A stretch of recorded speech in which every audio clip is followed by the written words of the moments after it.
right with me. How y'all doing today? Cheat me. Don't cheat me. Tell them don't cheat me. You ain't got to be nobody else. All right?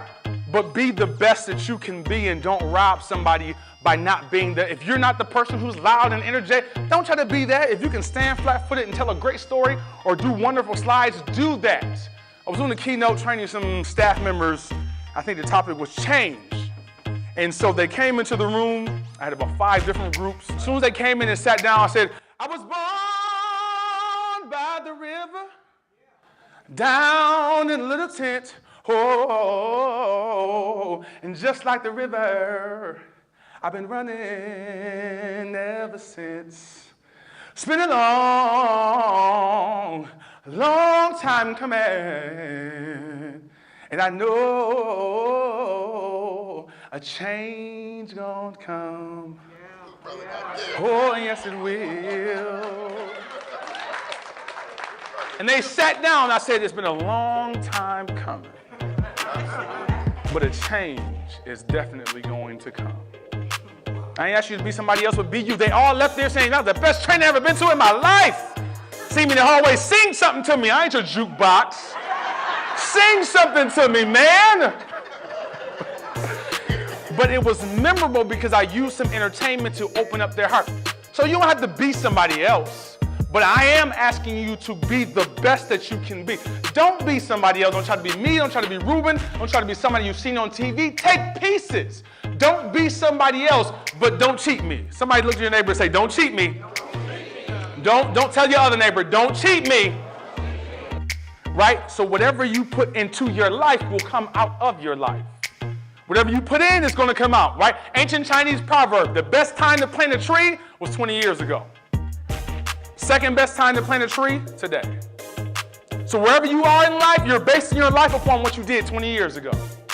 But the greatest thing is you can start over today, and 20 years from now, you can be looking at what you started today. I've been doing theater for about 17 years. Writing, directing, producing, some acting.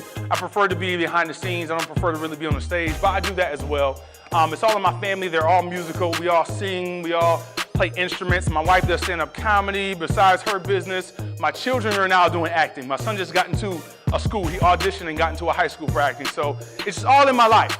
So I started to take those principles and put them into what I do on stage. And I noticed that it made a difference in what I did. You know, one place where it really stuck out, New York State Police Academy. I was a New York State trooper for 5 years.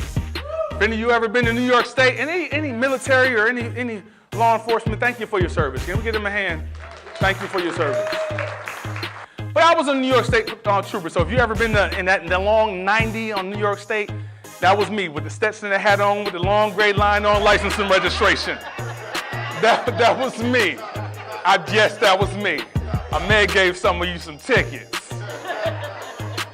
Oh, you can communicate anywhere.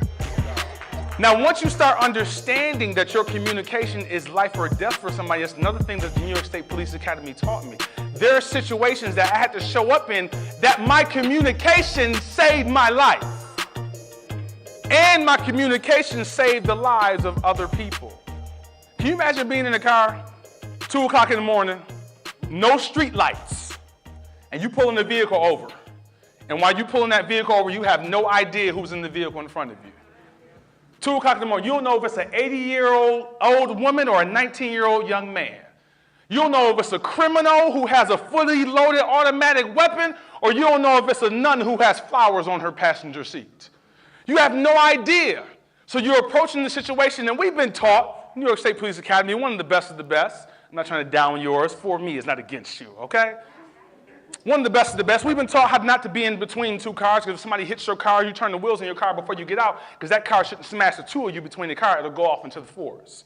Right? You've been taught not to cross between 2 cars because you shouldn't get trapped in between 2 cars. You've been taught how to approach the vehicle and you ever wonder why the police officer always standing all the way back there like, can you come up here so I can see you a little bit? Like, daggone. It's purposely done because it's to keep me safe because I have no idea what's in your vehicle. 9 times out of 10, if you're a shooter, you're a right-handed shooter, you're not going to reach your hand out this way and have an accurate shot. So we do things to make the person not to be comfortable.